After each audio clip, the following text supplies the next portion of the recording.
What happens when you decide to slow down and try to make more space between your thoughts?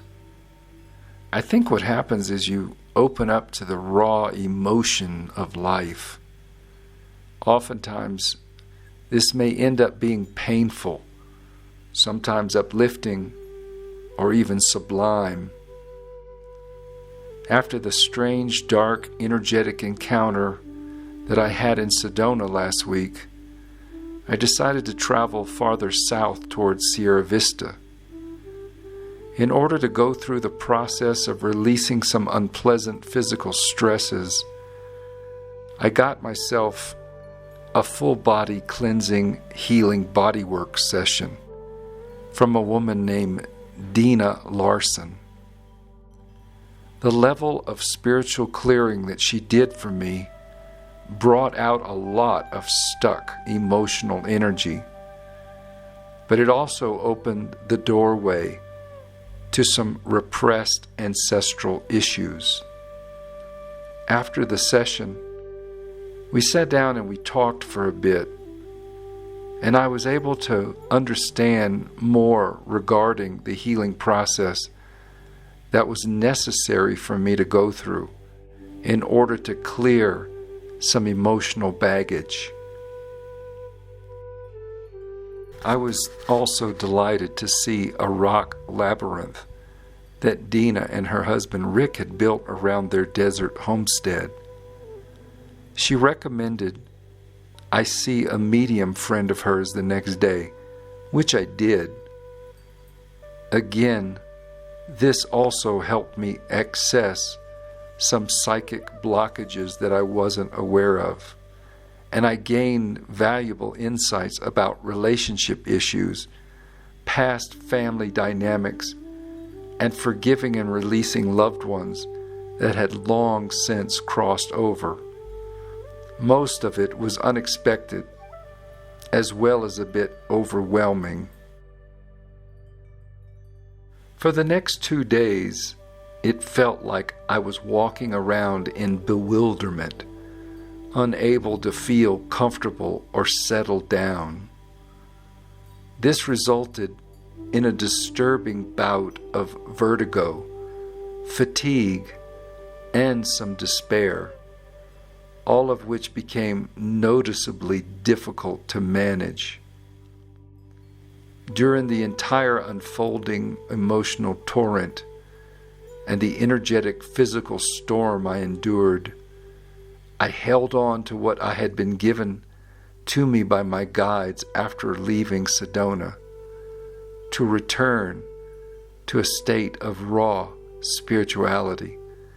You know, this thought just kept coming back over and over, and I did take some time to process.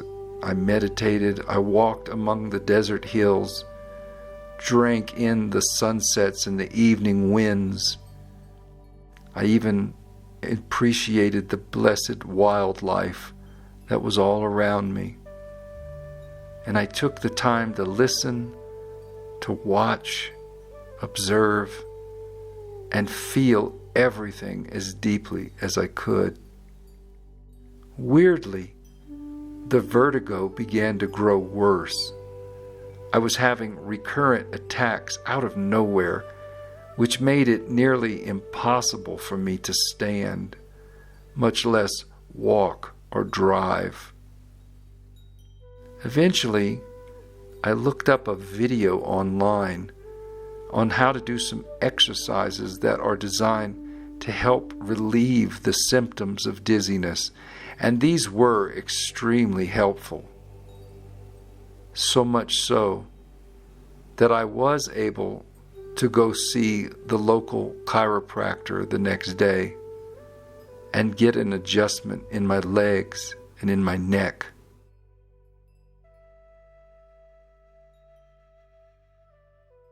All in all, after going through so much clearing and transformational unblocking of these suppressed patterns, instead of bringing joyful relief, it seemed that the opposite happened. I started to grow more weary, sometimes even a bit hopeless. and it was difficult for me to get comfortable. I just couldn't seem to find my sense of groundedness.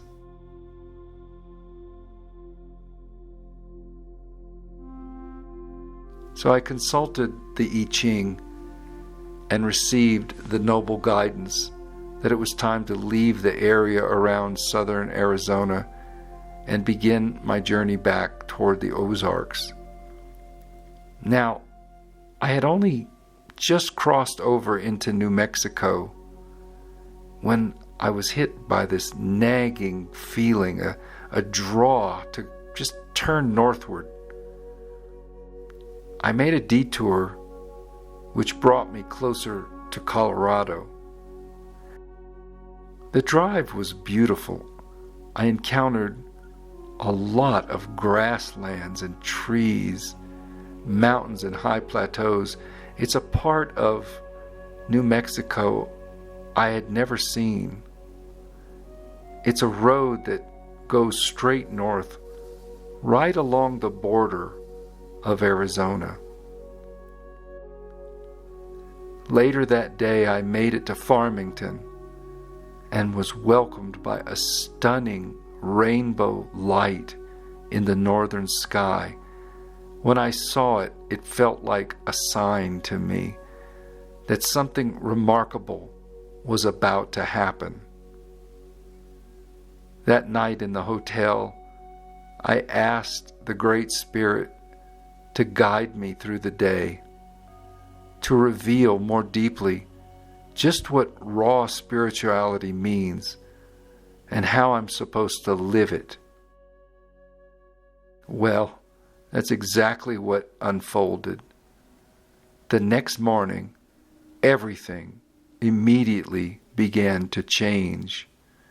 My perception was altered. As I was leaving the hotel, a guy approached my car and he asked me for a lift. He said that his vehicle had broken down the day before and it was stranded about 10 miles east of town. I hesitated for a moment and I said, "Sure thing, no problem." So he got in the car and we drove, the few miles, and we had a nice talk. He told me he was originally from southern Utah and that he had been a therapist for a number of years. During this chat, I felt grateful to meet him and to hear his perspective on life, so I shared with him a copy of my book. He thanked me for paying a good deed forward, and it really did feel good to know I could help someone in need. It took another hour for me to get to Durango. The landscape in Colorado is stunningly beautiful. The town had changed so much since I was there with my wife in 1993. I found a rustic cafe and enjoyed a fabulous breakfast and some hot tea, then decided to walk along the downtown area, just meeting people, appreciating the beautiful architecture. Even though the weather was somewhat cloudy, it was a bit cooler than I expected.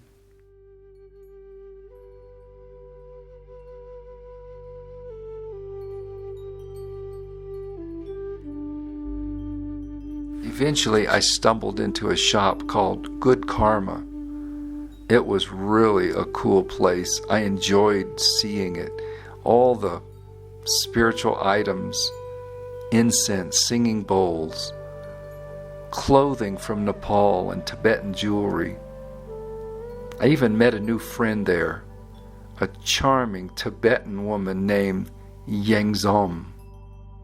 She and I talked for quite a while about her homeland, Tibetan culture, Buddhism, and their indigenous food. I really liked her vibe, and she helped me pick some things out that I wanted to buy for myself. All the time, we talked about her village in Nepal.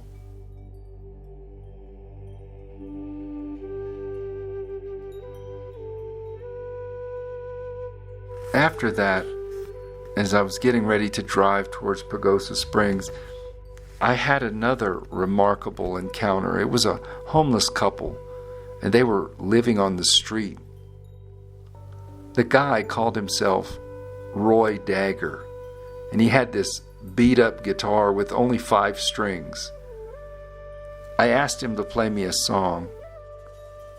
Truthfully, his passion and enthusiastic playing was quite moving.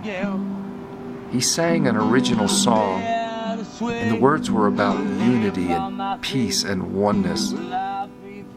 I was so moved that I gave him quite a bit of money.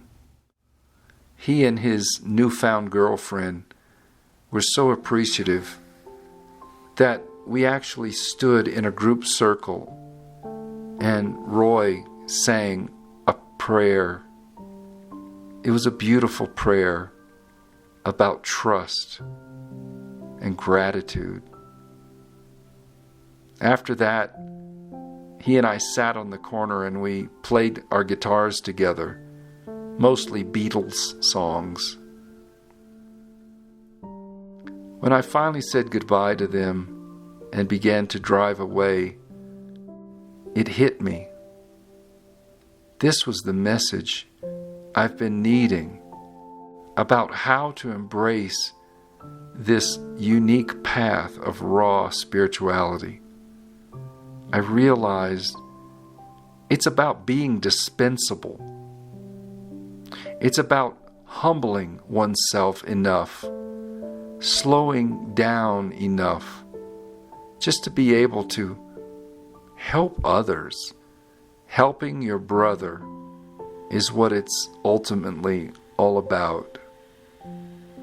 But getting to a place of clarity and trust and willingness, that's the most challenging part. We have to come to a place where we're able to strip ourselves a little more each day, strip ourselves of pride, and let go of our self-referencing, and begin to focus outward towards a greater sense of service. I think this is why meditation is so crucial at this time in human evolution. The entire process takes time, but it is what is required, especially as we begin to move into a higher frequency of thought and superior feelings. Peace be with you.